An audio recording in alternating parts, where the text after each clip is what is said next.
আমন্ত্রণ জানাচ্ছি প্রিয় দর্শক, মানচিত্রের নিয়মিত আয়োজন কথোপকথনে 15ই আগস্ট বঙ্গবন্ধুর হত্যা দিবস, তার মৃত্যু দিবসকে কেন্দ্র করে আমরা দেখলাম যে সামাজিক যোগাযোগ মাধ্যমে একটা নীরব বিপ্লব ঘটে গেছে এবং যারা স্ট্যাটাস দিয়েছেন বঙ্গবন্ধুকে শ্রদ্ধায় হৃদয়ের সম্পূর্ণ ভালোবাসা উজাড় করে দিয়ে, তাদের অনেককে এখন বলা হচ্ছে কালচারাল ফ্যাসিস্ট।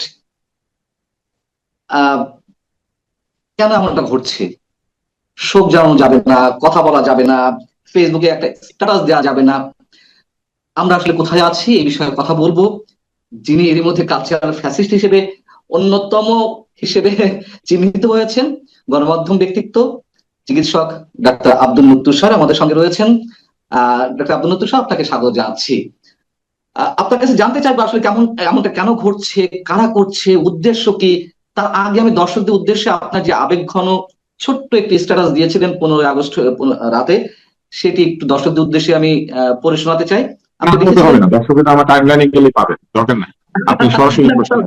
তারপর একটু বলি যে এর মধ্যে অপরাধ প্রিন্ট করেছে, ওরা কার্ড বানিয়েছে, সবাইকে ওরাই জানাচ্ছে। আমার টাইমলাইনে অল্প কিছু লোক দেখেছিল এটা, কিন্তু ওরা নিজেরা এটা সবার কাছে পৌঁছে দিচ্ছে। আমরা একটু প্রচার করি। প্রতিদানের প্রত্যাশাহীন, অমরত্বের বাসনাহীন এক সুপুরুষের মৃত্যুর দিন আজ। এই শ্রদ্ধাহীন, মমতাহীন, ভালোবাসাহীন সমাজে তিনি জন্মেছিলেন পরাধীনতার শৃঙ্খল মুক্তির স্বপ্ন দেখিয়ে এই জাতিকে স্বাধীনতার সূর্য উদ্ধার করে দিতে। তাকে বিনম্র শ্রদ্ধা। এটি হচ্ছে আপনার অপরাধ এবং আপনি নব্য ফ্যাসিস্ট হিসেবে চিহ্নিত হয়েছেন, কালচারাল ফ্যাসিস্ট। কেন এমনটা হচ্ছে? কারণ অযৌক্তিক ফ্যাসিবাদ একটি সমাজ তৈরি করার প্রক্রিয়া বাংলাদেশে চলছে। বাংলাদেশে নিও ফ্যাসিজম তৈরি হচ্ছে, যে নিও ফ্যাসিজম ঘোষণা দিয়েছিল যে তারা কথা বলার স্বাধীনতা দিবে, কিন্তু তারা যে কথা বলার স্বাধীনতা দিচ্ছে না সেটা তারা নিজেরাই প্রমাণ করছে। এই নিও ফ্যাসিস্টরা শুধু যে কথা বলার স্বাধীনতা দিচ্ছে তাই নয়, এরা বাংলাদেশের সর্বত্র মবতন্ত্র স্থাপন করেছে। এরা বাংলাদেশের সবখানে দুর্নীতিকে আরো মানুষের ঘরের মধ্যে ঢুকিয়ে দিয়েছে, মানুষের বাড়িতে ঢুকে চাঁদা নিয়ে আসছে। এরা হাঁসের মাংস খাওয়ার নাম করে নীলা মার্কেটে যাচ্ছে, এরা হাঁসের মাংস না পেলে সেখান থেকে ওয়েস্টিনে যাচ্ছে, এরা সকাল বিকাল মিথ্যা কথা বলছে, এরা স্ট্যান্ডার্ড চার্টার্ড ব্যাংকের যে ব্যাংক স্টেটমেন্ট সেটাকে নকল করছে। এরা শেখ হাসিনা এবং সিপি গ্যাংকে যেসব কারণে দোষী করত, এরা তার চাইতে দ্বিগুণ এবং তিনগুণ কুকাজ নিয়ে ঝাঁপিয়ে পড়েছে। ফলে এই নিও ফ্যাসিজম কায়েম করার প্রক্রিয়া হচ্ছে এটা। আমি আপনাদেরকে মনে করিয়ে দিই, আমি আবরার ফাহাদের হত্যার সময় কথা বলেছি, আমি বিশ্বজিতের হত্যার সময় কথা বলেছি, আমি বিভিন্ন অনিয়ম নিয়ে কথা বলেছি, আমি ই ভ্যালি যে চুরি করছিল সেটা নিয়ে কথা বলেছি, আমি এস আলমকে নিয়ে কথা বলেছি, আমি প্রতিটি নির্বাচনের অনিয়ম নিয়ে কথা বলেছি, আমি হেলমেট বাহিনী দিয়ে নির্যাতন এই প্রসঙ্গে আমি ছাত্রলীগের সভাপতিকে প্রশ্ন করেছি এবং তাকে ইন্টারভিউ করেছি। আমি স্বয়ং কোটা আন্দোলনের সময় এবং নিরাপদ সড়ক চাই আন্দোলনের সময় আমি রাস্তায় গিয়েছি, এবং এইবারও 19শে জুলাই যখন এই অধিকাংশ ছেলেপেলে এবং তাদের লোকেরা গর্তের মধ্যে ছিল, যখন আজকের এই সরকারের অধিকাংশ উপদেষ্টা গর্তের মধ্যে ছিলেন, আমি এবং আসিফ নজরুল এবং অন্যরা আমরা 19শে জুলাই দাঁড়িয়ে শাহবাগের মোড়ে বক্তৃতা দিয়েছি। অতএব আমাকে ফ্যাসিস্ট বলা মানে আরেকটা মিথ্যাচার, এবং সেই মিথ্যাচার করে তারা এটাই প্রমাণ করছেন যে তারা আসলে বাক স্বাধীনতা রোধ করতে চান, তারা আসলে মানুষের শ্রদ্ধা প্রকাশকে বন্ধ করতে চান, তারা আমি কাকে মনে করবো এবং কাকে মনে করবো না এই জায়গাতেও আমার উপরে তাদের নির্দেশ আদেশ কিংবা তাদের মতামত চাপিয়ে দিতে চান। এইটা হচ্ছে নিও ফ্যাসিজম, এটা হচ্ছে নিও ব্রুটালিজম, এইটা হচ্ছে নিও রেসিজম, এবং এইটা হচ্ছে নতুন ভণ্ডবস্তু। এই ভণ্ডামি বন্ধ করতে হবে বাংলাদেশ থেকে। এইসব দিয়ে হাঁসের মাংস খাওয়া, দুর্নীতি করা, এইসব দিয়ে অস্ত্র হাতে প্লেনে ওঠা, এগুলো বন্ধ করা যাবে না। সরকার থেকে পাচক পাওয়ার পর রাতে তাকে খাবার দেওয়ার কেউ নাই, এইসব কথা বলে এইসব জিনিস ঢাকা যাবে না। বাংলাদেশ যদি সত্যি পরিবর্তিত হতে হয় তাহলে এই পরিবর্তনের অংশীদার আমরা সবাই, এবং সেই পরিবর্তনের বিরুদ্ধে যারা তারাই এই কাজগুলি করছে। আমাদেরকে কেন বারবার এটি প্রমাণ করতে হচ্ছে? আওয়ামী লীগের সময় যখন আমরা কথা বলেছি, আওয়ামী লীগের বিভিন্ন অপকর্মের বিরুদ্ধে আমরা সরব ছিলাম, আমাদেরকে বানিয়ে দেওয়া হলো বিএনপি জামাতের দালাল। এখন আবার এই সরকারের বিভিন্ন অপকর্মের বিরুদ্ধে, অনিয়মের বিরুদ্ধে কথা বলছি, আমাদেরকে বানিয়ে দেওয়া হচ্ছে ফ্যাসিবাদের দোসর। আবার নতুন শব্দ আপনার মতন কিছু মানুষের গায়ে ট্যাগ লাগিয়ে দেওয়া হচ্ছে কালচারাল ফ্যাসিস্ট। কেন আমাদেরকে তুলনাটি টানতে হবে? কেন আমরা এটি তারা বুঝে নিতে চাইবে না যে আমরা যে কোনো অপকর্মের বিরুদ্ধে কথা বলি? কেন তাদেরকে এতে ধরে নিতে হচ্ছে যখন যার বিরুদ্ধে কথা হচ্ছে তখন আমরা অপোজিট সাইডে দালাল? আমি সহজভাবে একটি প্রশ্ন করতে চাই। এই সরকারের আইন উপদেষ্টা, উনি আমার অত্যন্ত ঘনিষ্ঠ, উনি 2024 বাদ দিলে অতীতে বহু বছর এই 15ই আগস্টে বঙ্গবন্ধুকে স্মরণ করেছেন। তাহলে আমি যদি কালচারাল ফ্যাসিস্ট হই, উনি আমার চাইতে বড় কালচারাল ফ্যাসিস্ট, এবং উনি আমার চাইতে বড় কালচারাল ফ্যাসিস্ট। এই সরকারের সংস্কৃতি উপদেষ্টা, উনি আমার চাইতে বহু আগে বঙ্গবন্ধুকে বিভিন্ন সময় ফেসবুকে স্মরণ করেছেন। এমনকি এই 32 নম্বর যখন ভাঙা হয়েছিল, উনি উপদেষ্টা হওয়ার আগে বলেছিলেন এই অন্তর্বর্তী সরকারের প্রথম দায়িত্ব হওয়া উচিত 32 নম্বর মেরামত করা। উনি তাহলে আমার চাইতে আরো বড় কালচারাল ফ্যাসিস্ট। সরকারের মধ্যে কালচারাল ফ্যাসিস্ট রেখে আমাকে কালচারাল ফ্যাসিস্ট বা আমাদের মতো লোকজনকে কালচারাল ফ্যাসিস্ট বলা হচ্ছে একটি ষড়যন্ত্রের অংশ। যে ষড়যন্ত্রের মধ্যে দিয়ে তারা নির্বাচন বন্ধ করতে চায়, যে ষড়যন্ত্রের মধ্যে দিয়ে তারা যে চাঁদাবাজি এবং মপতন্ত্র স্থাপন করেছে, সেই মপতন্ত্র এবং চাঁদাবাজির সুবিধা নিতে চায়। তারা সকলকে চুপ করিয়ে দিয়ে তারা শুধু একা কথা বলবে, তারা রাস্তাঘাটে জুতা হাতে ঘুরবে, তারা রাস্তাঘাটে মানুষজনকে অপমান করবে, তারা রাস্তাঘাটে মানুষজনের উপর ঝাঁপিয়ে পড়বে। এই মপতান্ত্রিক বাংলাদেশ, সাধারণ মানুষের জন্য অনিরাপদ বাংলাদেশ তৈরি করার ষড়যন্ত্রের অংশ হচ্ছে এইগুলি। যদি তারা সত্যি জুতা মারতে চায় তাহলে তারা যাক, বছরের পর বছর যারা বঙ্গবন্ধুকে স্মরণ করেছেন তাদের ওইখানে যাক, তারা তো উপদেষ্টা আজকে। এবং এই কথাগুলি আজকে বলতেই হবে। যখন আমাদের উপরে এই ধরনের অপবাদ কিংবা অভিযোগ আসবে, তাহলে সেই অপবাদ এবং অভিযোগের অংশীদার ওই 19 তারিখে 19শে জুলাই আমার পাশে দাঁড়িয়ে যখন আসিফ নজরুল বক্তৃতা দিয়েছিলেন, ওই একই রকম অংশীদার তিনিও। এবং মুজিব ছবিতে যারা অভিনয় করেছেন এই একই ধরনের অংশীদার তারাও। আমরা জানি না কে কোথাও অভিনয় করেছেন, কে কার কাছ থেকে 1 টাকা নিয়েছেন আর কে কার কাছ থেকে টাকা নেন নাই। বরং আমি গর্ব করে বলতে পারি যে আমি নন প্রফেশনালি কারো কাছ থেকে, বাংলাদেশের কোন সরকারের কাছ থেকে আমি কোনোদিন কোনো সুবিধা নিই নাই। পারলে প্রমাণ করুক। ক্ষোভ জানানো যাবে না বঙ্গবন্ধুর মতন একজন ব্যক্তিত্বের প্রতি, কেউ আওয়ামী লীগ করুক আর না করুক। আমার দেখা তুষার, আমি 15 আগস্ট গভীর রাত পর্যন্ত দেখেছিলাম, রাত 2:21 কথা আপনাকে বলছি। আমি যখন ফেসবুকে ঢুকলাম, মানুষের প্রোফাইল, মানুষের টাইম লাইন ফেসবুক গুলোর মানে সয়লাভ হয়ে গেছে বঙ্গবন্ধুর প্রতি শ্রদ্ধা জানানোতে। মানুষের যে আবেগের তাড়না আমি দেখেছি, আপনারা নিশ্চয়ই খেয়াল করেছেন। যারা আওয়ামী লীগ করে না তারাও এবার স্ট্যাটাস দিয়েছে, শোক প্রকাশ করেছেন। শুধুমাত্র যে সরকারের যে বারবার করি না, আমি নিজেই তো আওয়ামী লীগ করি না, আমি কোনোদিন আওয়ামী লীগ করি নাই। আমি সেই 92 সালে ছাত্রলীগ করেছিলাম এবং সেটা আমি পরিষ্কার ভাবে সবাই জানে। এবং 92 সালে যে আমি সেই সম্পর্ক ত্যাগ করেছি, এরপরে কোনোদিন কোনো জায়গাতে আমি দলের সঙ্গে কোনো কাজে সম্পৃক্ত ছিলাম না। তাহলে এবং যারা স্ট্যাটাস দিয়েছে অধিকাংশ লোক কোনো দলীয় রাজনীতি তো দূরের কথা, রাজনীতির সাথে সম্পৃক্ত না। এখানে যে ঘটনাটি ঘটেছে সেটা পরিষ্কার। এখানে কয়েকটা বিষয় রয়েছে। একটি হচ্ছে চুরি, দুর্নীতি, অন্যায়, এগুলাকে ঢেকে দিয়ে মানুষের দৃষ্টি অন্য জায়গাতে নেওয়ার জন্য। দ্বিতীয় কাজ তারা যেটি করেছে সেটি হচ্ছে তারা মানুষের মত প্রকাশের স্বাধীনতা এবং অধিকারে বাধা দিয়েছে। আপনি যে বাড়িটি ভেঙে ফেলেছেন, আপনি যে জায়গাটিকে ধ্বংস করে দিয়েছেন, সেই জায়গাতে কোনো সাধারণ নাগরিক যদি ফুল নিয়ে হাজির হয়, তাতে বাধা দেওয়ার তো কোনো কথা নাই। সাধারণ নাগরিকের সঙ্গে ফুল দেওয়ার সাথে রাজনীতি কিংবা আওয়ামী লীগের কোনো সম্পর্ক নাই। সেখানে যদি কেউ কোরআন শরীফ পাঠ করে, আপনি পৃথিবীর কোনো জায়গাতে কোরআন শরীফ পাঠে কাউকে বাধা দিতে পারেন না।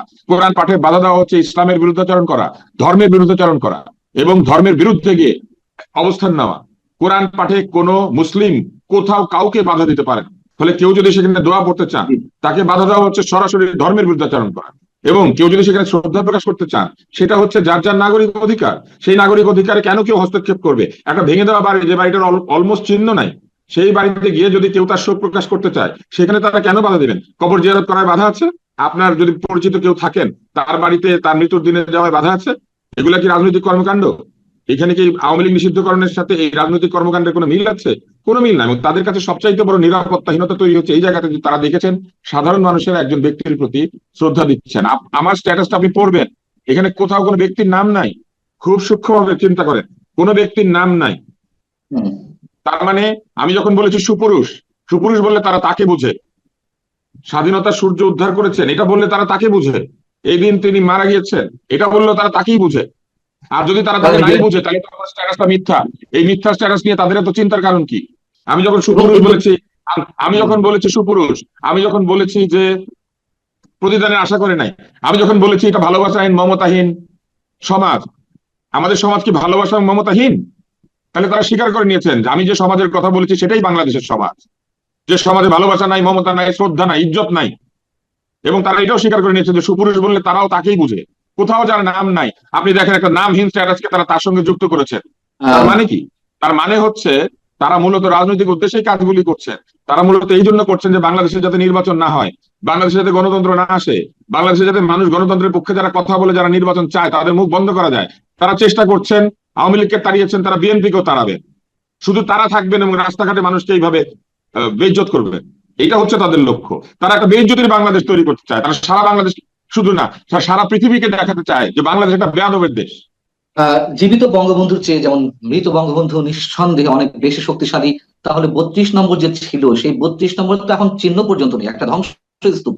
এই ধ্বংসস্তূপটাও তাদের কাছে আতঙ্কের কারণ। আপনি বলেন নারিকেল গাছগুলি ভেঙে ফেলেছে, বাড়ি ভাঙবে, ঠিক আছে বাড়ি ভাঙছে, আপনি ধরে নিলেন, নারিকেল গাছগুলোর কি দোষ ছিল? সেগুলোরও ভেঙেছে। এবং তারা কেন আতঙ্কিত তারাই জানে। বঙ্গবন্ধু জীবিত না মৃত অবস্থায় শক্তিশালী তাদের তো কিছু আসে যায় না আসলে। ওনার শক্তি বিচার করতে তো কেউ যাচ্ছে না। একজন মানুষের কিংবা একাধিক মানুষের এই বাংলাদেশে প্রতি তাদের অবদান আছে। তারা যদি ভাসানীকে স্মরণ করে, তাহলে ভাসানীর সবচেয়ে প্রিয় লোকটাকে, ভাসানী কার মুক্তির দাবিতে 69 সালে রাস্তায় নেমেছিলেন। তারা যদি সোহরাওয়ার্দীকে স্মরণ করে, সোহরাওয়ার্দী কাকে বলতো বা কাকে বলতো যে তার রাজনৈতিক পুত্র, তারা সোহরাওয়ার্দীকে স্মরণ করে, তারা ভাসানীকে স্মরণ করে, তাহলে ভাসানী আর সোহরাওয়ার্দী কাকে আদর করতো বা কাকে কাকে পছন্দ করতো? অতএব এগুলো হচ্ছে সিম্পল রাজনৈতিক শয়তানি, এবং সেই রাজনৈতিক শয়তানি করছে তারা। এবং এগুলো যারা করছে তারা মূলত তাদের চেহারা প্রকাশিত করছে, যে তারা যে মুখে যে গণতন্ত্রের কথা বলে, মুখে যে উদারতার কথা বলে, তারা মুখে যে মানুষজনকে সম্মান করা কিংবা অসম্মানের রাজনীতি বন্ধ করার কথা বলে, তারা মূলত ওই রাজনীতি করতে এসেছে। তাদের সাথে পতিত আওয়ামী লীগের কোনো পার্থক্য নাই। পতিত আওয়ামী লীগ 16 বছর নির্যাতন করেছে, তাদের সামনে তাদের জীবনের 50 বছর হতে বাকি আছে, কারণ এদের তো বয়স কম। এরা আগামী 50 বছরে একই শাসন কায়েম করতে চায়। যদি গণতন্ত্র চায়, নির্বাচনে আসুক, মানুষজনকে ভোটে দাঁড়াতে দিক, ভোটেই মানুষ বলবে কে ফ্যাসিস্ট কে ফ্যাসিস্ট না। ভোটেই মানুষ বলবে কারা কালচারালি অ্যাক্টিভ, কারা বাংলাদেশের সংস্কৃতিকে ধারণ করে এবং কারা করে না। কালকে বিএনপি, জামাত, সকল দল রাজনীতি, যারা রাজনীতি করতে পারছে এখন সবাই ভোটে দাঁড়ায়, তারা নির্বাচন চায় না। তারা এই সব করছে হচ্ছে নির্বাচন বন্ধ করার জন্য। বাংলাদেশে গণতন্ত্র আসুক, তারা সেটা চায় না। তারা নতুন একনায়কতন্ত্র চায়, নতুন ফ্যাসিজম চায়। এরা নিও ফ্যাসিস্ট। বরং আমরা ফ্যাসিজমের পতন চেয়েছি। আমরা বলেছি যে বাংলাদেশে ফ্যাসিস্ট সরকার চলবে না, আমরা বলেছি অগণতান্ত্রিক নির্বাচন চলবে না। এবং সেটা আমরা একদিন বলি নাই। এই আসিফ নজরুল আমার স্ট্যাটাস শেয়ার করেছেন, চাকরের সম্পদ দেখলে মালিকের সিন্ধুকের গভীরতা টের পাওয়া যায়। আমি বলেছি আই আমে চুরালিয়া। সেদিন এরা গর্তে ছিল না শুধু, সেদিন এরা ছাত্রলীগের গণরুমে লুকিয়ে থেকে ছাত্রলীগ সেজে মানুষের উপরে নির্যাতন করেছে। আজকেও তারা সেই নির্যাতনই করছে। এরা যখন ছাত্রলীগের ভিতরে থাকে তখনও নির্যাতনকারী, এরা যখন নিজেরা দল বানায় তখনও নির্যাতনকারী। এরাই প্রকৃত নির্যাতনকারী। এরা এদের বন্ধুদের রক্তের উপর দিয়ে এইসব কাজ করছে। এদের বন্ধুদের এখনো চিকিৎসা হয় নাই, এখনো তারা প্রত্যেককে ক্ষতিপূরণ দিতে পারে নাই, এখন একটা পূর্ণ তালিকা বানাতে পারে নাই। এরা এখানে সেখানে হাঁসের মাংস খায়, এবং হাঁসের মাংস না পেলে ওয়েস্টিনে যায়, আর তাদের বন্ধুরা রাস্তায় রাস্তায় চিকিৎসার জন্য ঘুরে। এরা নিও ফ্যাসিস্ট। 15ই আগস্ট আমরা দেখলাম ডিজে পার্টিরও আয়োজন করা হলো ঢাকা বিশ্ববিদ্যালয় এলাকায়, এমন একটি শোকের হ্যাঁ, দিনে। গত বছর হয়েছিল। এবং আপনাকে আমি বলি, গত বছর যখন তারা ডিজে পার্টির আয়োজন করেছিল, আমি স্ট্যাটাস দিয়েছিলাম। আমি এই বছর শুধু ওনাকে স্মরণ করি নাই, আমি গত বছর 5ই আগস্ট যখন এই সরকারের পতন হয়েছে, আমি 15ই আগস্ট তাকে স্মরণ করেছি। আমার স্মরণ আমি করব। এবং এখানে বাংলাদেশ দিবে সে ফ্যাসিস্ট, সে অগণতান্ত্রিক। আমার কথা হচ্ছে যে এরা নিও ফ্যাসিস্ট, এবং যখন বুলডোজার দিয়ে 32 নম্বর গুড়িয়ে দেওয়া হলো, সরকারের কোনো কোনো উপদেষ্টা প্রচ্ছন্ন ভাবে তারা মানে স্ট্যাটাস দিল যে ফ্যাসিবাদের তীর্থভূমি আজকে গুড়িয়ে দেওয়া হবে, প্রকাশ্যে ঘোষণা দিল। সরকারি সংস্থা সিটি কর্পোরেশন বুলডোজার নিয়ে আসা হলো। এবং আমরা একইভাবে দেখলাম এই 15ই আগস্টেও যখন মব ক্রিয়েট করা হলো 32 নম্বরের সামনে, যখন একজন মানুষ, একজন সাধারণ মানুষ রিক্সাওয়ালা ফুলিয়ে যাচ্ছে, তাকে মবের শিকার হতে হলো। আইন শৃঙ্খলা রক্ষাকারী বাহিনী তাদেরকেই প্রোটেক্ট করছিল যারা মব করছিল। তাহলে সরকারের প্রচ্ছন্ন সমর্থন তো রয়েছে নাকি? আওয়ামী লীগ বানিয়েছিল সিপি গ্যাং, এরা বানিয়েছে এনসিপি গ্যাং, নতুন সিপি গ্যাং। এবং শুধু তাই না, আমরা দেখি নাই নির্বাচনের সময় কারা কারা নির্বাচনের প্রচারণা চালিয়েছিল, আগের অতীতের ভুয়া নির্বাচনগুলি আমরা দেখিনি। আমরা জানি না কার স্বামী কার স্ত্রী কোথায় গিয়ে নির্বাচনী প্রচারণা চালিয়েছিল। আমরা জানি না কে কতটা ডকুমেন্টারি বানিয়েছিল, আমরা কিন্তু জানি, কিন্তু আমাদের ভদ্রতার সীমানা আছে, আমরা সেগুলো বলি না। জানি না কে কোথায় কার অফিসের মধ্যে ঘন্টার পর ঘন্টা মিটিং করতো। আপনি তো আমাকে পাবেন না পলকের অফিসে, আপনি তো আমাকে পাবেন না মুস্তফা জব্বরের অফিসে, আপনি তো আমাকে পাবেন না তথ্যমন্ত্রী হাসান মাহমুদের অফিসে, আপনি তো আমাকে পাবেন না গণভবনে। গত 16 বছরে গণভবনে কোনো দাওয়াতে আমার নাম ছিল না। গত 16 বছরে আমাদের মতো লোকেরা কোথাও দাওয়াত পাই নাই। ইফতারের পেঁয়াজু খাওয়ায় ঠান্ডা পেঁয়াজু আর পচা ছোলা, সেই পচা ছোলা ঠান্ডা পেঁয়াজুর দাওয়াত আমরা পাই নাই। আমরা এইসবের জন্য রাজনীতিও করি না, রাজনৈতিক মতামত দিই না। আমরা বলি আমাদের মনের কথা, সেটা আমরা বলবো। বাংলাদেশে জন্ম নিয়েছে, এই বাংলাদেশ আমাদের, এই বাংলাদেশ কারো বাপের না। এই কথা বোঝার তাদের ক্ষমতা আছে কিনা আমরা জানি না। আমি যে কথা বোঝার ক্ষমতা তাদের হাড়ে হাড়ে আছে, সেই জন্য নাম না লিখলেও তারা মানুষের নাম খুঁজে পায়। এটা ভালো বলেছেন। এবং I challenge everybody to face me face to face and to debate me. I challenge everybody living who can speak in Bangla. Bangla যে কথা বলে, বাঙালির রক্ত যার গায়ে আছে, আমি চ্যালেঞ্জ করতে চাই আমাকে বিতর্কে ফেস করেন সাহস থাকলে। তারা বলছে যে টাকার বিনিময়ে আমরা বিক্রি হয়ে গেছে, যারা সরকারের সমালোচনা করছি। আব্দুল তুষারকে টাকা দিয়ে কেনার মতো কোনো লোক পৃথিবীতে জন্মায় নাই। শুধু শুধু আব্দুল তুষার কেন, এই ধরনের অভিযোগ তো আওয়ামী লীগ করেছে, আমরা যারা কথা বলেছি, আবার এখনো বলা হচ্ছে, মানে সরকারের বিরোধিতা করলেই টাকা দিয়ে বিরোধী দল কে নেয়। আমি একটা জিনিস বুঝি না, আমরা সরকারের কোনো বিরোধিতা করি নাই, পান না, সরকারের কোনো বিরোধিতা করি নাই, সরকারের খারাপ কাজের সমালোচনা করেছি, সরকার ভুল করলে সেটা আমরা করবো। সেই জায়গা থেকে সরকার আমাদের সেই সরকারকে সমালোচনা করার জন্য বাংলাদেশে কোনো বিরোধী দল নাই। সরকার গণতান্ত্রিক সরকার না, সরকার অনির্বাচিত সরকার। সেই অনির্বাচিত সরকার ভুল সিদ্ধান্ত নিলে, ভুল কাজ করলে সেইখানে আমাদের কথা বলা দায়িত্ব, এবং আমরা সেই দায়িত্ব পালন করেছি সুনাগরিকের। নাগরিকের কাজ হচ্ছে সরকারকে ঠিক রাস্তায় রাখার চেষ্টা করা, সেটা আমরা আগেও করেছি, না এই যে আমরা আগেও করেছি, তার আগেও করেছি। আমি একমাত্র ব্যক্তি যে সকল সরকারের সময় কালো তালিকাভুক্ত হয়েছি, অন্তত কিছুদিনের জন্য হইল। হাতে গোনা কিছু মানুষ। এখন বিষয় হচ্ছে যে সবসময় বলা হয় যে যেহেতু আমাদের অবস্থান অলওয়েজ বিরোধী দলের আসনে, আমাদের অবস্থান যেহেতু আমরা ক্ষমতাকে প্রশ্ন করি, এবং বলা হয় যে বিরোধী দল টাকা দিয়ে কিনে ফেলেছে, কিন্তু এই সহজ জিনিসটা সাধারণ মানুষ কেন বোঝে না যে দালালি করলে তো সরকারি দলের দালালি করতে হয়, তাই না? সরকারি দালালি করতে হয়, সেখানে হালুয়া রুটির ভাগটা খুব সহজেই পাওয়া যায়, মোটা অঙ্কের টাকা পাওয়া যায়। বিরোধী দলে কেন থাকতে হয়, বা বিরোধী দলের অবস্থানে কেন আমাদের থাকতে হয়? যেহেতু আমরা ক্ষমতার সময় আমরা বিরোধী অবস্থানে ছিলাম না, আমরা সবসময় সরকারের সবচেয়ে বড় বন্ধু, কারণ আমরাই সরকারের ভুল ত্রুটিগুলোকে মনে করিয়ে দেওয়ার চেষ্টা করেছি। বিরোধী হচ্ছে তারা যারা প্রত্যেকদিন তেলের শিশি হাতে সরকারের কাছে গিয়ে হাজির হয় এবং তেল দিয়ে কিছু না কিছু নিজেদের জন্য পায়। নিজের স্বার্থ বিবেচনা করলে আমার মতো বা আমাদের মতো লোকদের কোনো কথা বলারই কথা না, কারণ আমরা কোথাও গিয়ে হাত পাতলে আমরা পেতাম, কিন্তু এই ভিক্ষা করার স্বভাব আমাদের নাই, চাঁদাবাজি করার স্বভাব আমাদের নাই। হাসনাত আব্দুল্লাহ মন্তব্য করেছেন যে আগস্ট শোকের দিন নয়, আগস্ট আনন্দের মাস। উনি আনন্দ করুক, ওনাকে তো কেউ না করে নাই। উনি আনন্দ যদি করতে পারেন, আরেকজনের শোক করার আনন্দ স্বাধীনতাও আছে। ওনার যেমন আনন্দের স্বাধীনতা আছে, অন্যের শোক প্রকাশ করারও স্বাধীনতা আছে। ওনার যদি অশ্রদ্ধা করার স্বাধীনতা থাকে, আরেকজনের শ্রদ্ধা করার স্বাধীনতা আছে। আপনার কাছে আমার শেষ যে প্রশ্নটি, এই ধারা কতদিন চলবে? এই ধারা আল্লাহ যতদিন চায় ততদিন চলবে, কারণ এই সবই হচ্ছে, আমি সবসময় হচ্ছে আমি বিশ্বাস করি যে কোনো কিছু এই পৃথিবীতে ঘটে না যেটা প্রকৃতির নিয়মের বাইরে, এবং কোনো কিছু এই পৃথিবীতে ঘটে না মহান সর্বশক্তিমান আল্লাহ তাআলার নির্দেশ ছাড়া। ফলে সকল যা কিছু ঘটছে, এই সব কিছুর মধ্যে আমাদের জাতির মঙ্গল নিহিত আছে। আমরা জেনে যাচ্ছি কারা ভণ্ড, কারা প্রতারক, কারা চোর, কারা বাটপার, এবং একদল চোর বাটপার পালিয়ে গিয়েছে, আরেক দল তাদের নিজের চেহারা উন্মোচিত হচ্ছে। আমরা জেনে যাচ্ছি কারা মিথ্যা কথা বলে, কাদের মনের মধ্যে ঘৃণা, হিংসা, বিদ্বেষ, কাদের মনের মধ্যে কোনো ক্ষমা নাই, ভালোবাসা নাই, প্রেম নাই, এই মানুষের প্রতি কোনো তাদের শ্রদ্ধাবোধ নাই, কারা বাংলাদেশের ধ্বংস চায়, আমরা সেটা জেনে যাচ্ছি, এবং এই জেনে যাওয়াটা খুবই জরুরি। কোনো মানুষ অমর না, কোনো মানুষ অবিনশ্বর না, কোনো মানুষ তার নিজের ধ্বংস কিংবা এই পৃথিবীর ধ্বংস ঠেকাতে পারবে না। কিন্তু প্রতিটি মানুষ এই পৃথিবীতে আসে সুনাগরিক হওয়ার, ভালো মানুষ হওয়ার দায়িত্ব নিয়ে, এবং সেই ভালো মানুষ হওয়ার প্রথম পদক্ষেপ হচ্ছে অন্যের অধিকার ক্ষুণ্ণ না করা। আল্লাহ তাআলা বলেছেন যে তিনি তার সঙ্গে কোনো অন্যায় হলে সেটি মাফ করবেন, কিন্তু বান্দার সঙ্গে কোনো অন্যায় করলে সেটা তিনি মাফ করবেন না।